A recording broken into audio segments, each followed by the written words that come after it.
नमस्कार दोस्तों। आज हम कहानी पढ़ने जा रहे हैं अकलदार, जिसके लेखक हैं सादत हसन मंटो। तो शुरू करते हैं। आप मुंह सुजाए क्यों बैठे हैं? भाई दांत में दर्द हो रहा है। तुम तो खामखा। खामखा क्या? आपके दांत में कभी दर्द हो ही नहीं सकता। वो कैसे? आप भूल क्यों जाते हैं कि आपके दांत मस्नूई हैं? जो असली थे वो तो कभी के रुखसत हो चुके हैं। लेकिन बेगम, भूलती तुम हो। मेरे 20 दांतों में सिर्फ 9 दांत मस्नूई हैं, बाकी असली और मेरे अपने हैं। अगर तुम्हें मेरी बात पर यकीन न हो तो मेरा मुंह खोलकर अच्छी तरह मुआयना कर लो। मुझे यकीन आ गया। मुझे आपकी हर बात पर यकीन आ जाता है। परसों आपने मुझे यकीन दिलाया कि आप सिनेमा नहीं गए थे, तो मैं मान गई। पर आपकी कोट की जेब में टिकट पड़ा था। वो किसी और दिन का होगा। मेरा मतलब है आज से कोई 2-2.5 महीने पहले का, जब मैं किसी दोस्त के साथ पिक्चर देखने चला गया होऊंगा। वरना तुम जानती हो, मुझे फिल्मों से कोई दिलचस्पी नहीं। तुम तो खैर हर फिल्म देखती हो। खाक, मुझे फुर्सत ही कहाँ होती है। फुर्सत ही फुर्सत है। बच्चियों को स्कूल भेजा, फिर सारा दिन क्या करती हो? नौकर उनको स्कूल से ले आता है, खाना खिला देता है। तुम या तो अपनी किसी सहेली या रिश्तेदार के यहाँ चली जाती हो, या मैटनी शो देखने। शाम को फिर दौरा पड़ता है और चली जाती हो फिर कोई और फिल्म देखने। ये सफेद झूठ है। ये सफेद है न काला, हकीकत है। आपके दांत का दर्द भी क्या हकीकत है? चटाक चटाक बातें कर रहे हैं। सबसे बड़ा दर्द तो तुम हो। इसके सामने दांत का दर्द क्या हकीकत रखता है? तो आपने जिस तरह अपने दांत निकलवाए थे उसी तरह मुझे भी निकाल बाहर फेंकिए। मुझ में इतनी हिम्मत नहीं। इसके लिए बड़ी जुर्रत की जरूरत है। आप जुर्रत की बात ना करें। आपको मुफ्त में एक नौकरानी मिल गई है जो दिन रात आपकी खिदमत करती है। इससे आप बरतरफ कैसे कर सकते हैं? गजब खुदा का। तुमने दिन रात मेरी क्या खिदमत की है पिछले महीने। मुझे जब निमोनिया हो गया था तो तुम मुझे बीमारी की ही हालत में छोड़कर सियालकोट चली गई थी। वो तो बिल्कुल जुदा बात है। जुदा बात क्या है? मुझे आपको मालूम है, अपनी अजीज तरीन सहेली ने बुलाया था कि उसकी बहन की शादी हो रही है। और यहाँ जो मेरी बर्बादी हो रही थी। आप अच्छे भले थे।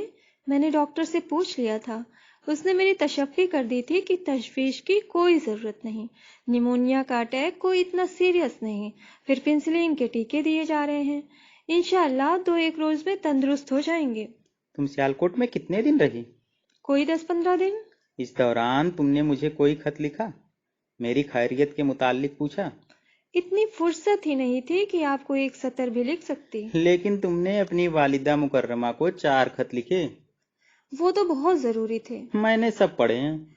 आपने क्यों पढ़े? ये बहुत बदतमीजी है। ये बदतमीजी मैंने नहीं की। तुम्हारी वालिदा मुकर्रमा ने मुझे खुद उनको पढ़ने के लिए कहा, और मुझे मालूम हुआ कि वो किस कदर जरूरी थे। क्या जरूरी थे? बहुत जरूरी थे। इसलिए कि खाविंद के फेफड़े के मुकाबले में दुल्हन के दहेज की तफसीलात बहुत अहम थी। उसके बालों की अफसां, उसके गालों पर लगाया गया गाजा, उसके होठों की सुर्खी, उसकी जरवफत की कमीज, और जाने क्या क्या। ये तमाम इत्तिलाएं पहुंचाना वाकई असद जरूरी था। वरना दुनिया के तमाम कारोबार रुक जाते, चांद और सूरज की गर्दिश बंद हो जाती। दुल्हन के घूंघट के मुतालिक अगर तुम न लिखती कि वो किस तरह बार बार झुझलाकर उठा देती थी, तो मेरा ख्याल है ये सारी दुनिया एक बहुत बड़ा घूंघट बन जाती। आज आप बहुत भोंडी शायरी कर रहे हैं। वजह है, तुम्हारी मौजूदगी में अगर गालिब मरहूम भी होते तो वो इसी किस्म की शायरी करते। आप मेरी तौहीन कर रहे हैं। तुम नालिश कर दो, मुकदमा दायर कर दो। मैं इन चक्करों में नहीं पड़ना चाहती। तो फिर किन चक्करों में पड़ना चाहती हो, मुझे बता दो। आपसे जो मेरी शादी हुई तो इससे बड़ा चक्कर और कौन हो सकता है भला? मेरे बस में हुआ तो इसमें से निकल भागूं। तुम्हारे बस में क्या नहीं। तुम चाहो तो आज ही इस चक्कर से निकल सकती हो। कैसे? ये मुझे मालूम नहीं। तुम माशा अल्लाह अक्लमंद हो, कोई ना कोई रास्ता निकाल लो ताकि ये रोज रोज की बकबक और झिकझिक खत्म हो। तो इसका मतलब ये है कि आप खुद ही चाहते हैं कि मुझे निकाल बाहर करें। लाहौल वाला, मैं खुद बाहर निकाले जाने के लिए तैयार हूँ। कहाँ रहेंगे आप? कहीं भी रहूं। किसी दोस्त के यहाँ कुछ देर ठहर जाऊंगा, या शायद किसी होटल में चला जाऊं। अकेली जान होगी, मैं तो वही फुटपाथ पर भी सोकर गुजारा कर सकता हूँ। कपड़े अपने साथ ले जाऊंगा, उनको किसी लॉन्ड्री के हवाले कर दूंगा। वहां वो इस घर के मुकाबले कहीं ज्यादा महफूज रहेंगे। शीशे की अलमारियों में सजे होंगे।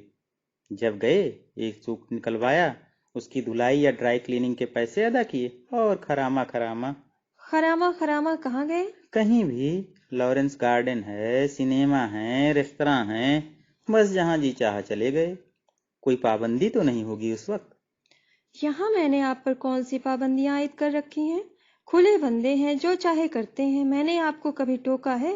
टोका तो नहीं है, लेकिन मेरा हर बार ऐसा झटका किया है कि महीनों तबीयत साफ रही। अगर तबीयत साफ रहे तो इसमें क्या कबाहत है? तबीयत हमेशा साफ रहनी चाहिए। मानता हूँ कि तबीयत हमेशा साफ रहनी चाहिए, मगर तबीयत साफ करने वाले को इतना ख्याल जरूर मद्देनजर रखना चाहिए कि वो जरूरत से ज्यादा साफ न हो जाए। आपके दांत में दर्द हो रहा था। वो दर्द अब दिल में चला गया है। कैसे? आपकी गुफ्तगू हर किस्म के करिश्मे कर सकती है।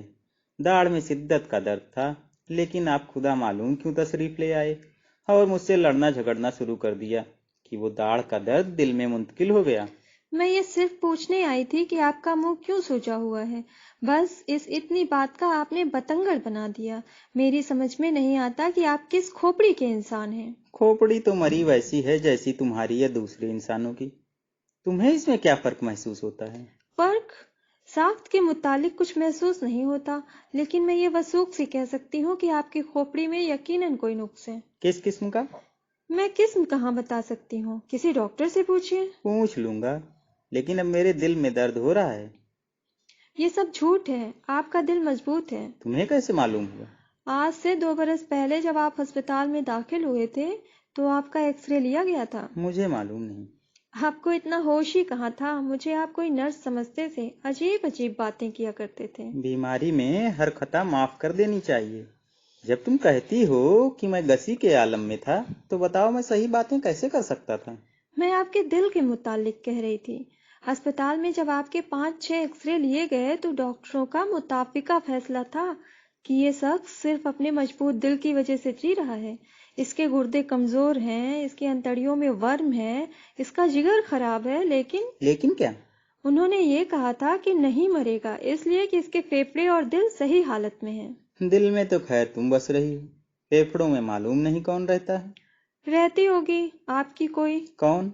मैं क्या जानूं? खुदा की कसम, तुम्हारे सिवा मैंने किसी और औरत को आंख उठाकर भी नहीं देखा। आंख झुकाकर देखा होगा। वो तो खैर देखना ही पड़ता है, मगर कभी बुरे ख्याल से नहीं। बस एक नजर देखा और चल दिए। लेकिन एक नजर देखना क्या बहुत जरूरी है? शरीयत में लिखा है। इस बहस को छोड़ो, मुझे ये बताओ कि तुम मुझसे कहने क्या आई थी? तुम्हारी आदत है कि अपना मतलब बयान करने से पहले तुम झगड़ा जरूर शुरू कर दिया करती हो। मुझे आपसे कुछ नहीं कहना था। तो आप तशरीफ ले जाइए, मुझे दफ्तर के चंद काम करने हैं। मैं नहीं जाऊंगी। तो फिर तुम खामोश बैठी रहो, मैं काम खत्म कर लूं तो जो तुम्हें उल जलूल बकना है बक लेना। मेरी दाढ़ में शिद्दत का दर्द हो रहा है। मैं किस लिए आपके पास आई? मुझे क्या मालूम। मेरी अकल दाढ़ निकल रही है। खुदा का शुक्र है, तुमको अब कुछ अकल तो आ जाएगी। बहुत दर्द हो रहा है। कोई बात नहीं, इस दर्द ही से अकल आ रही है।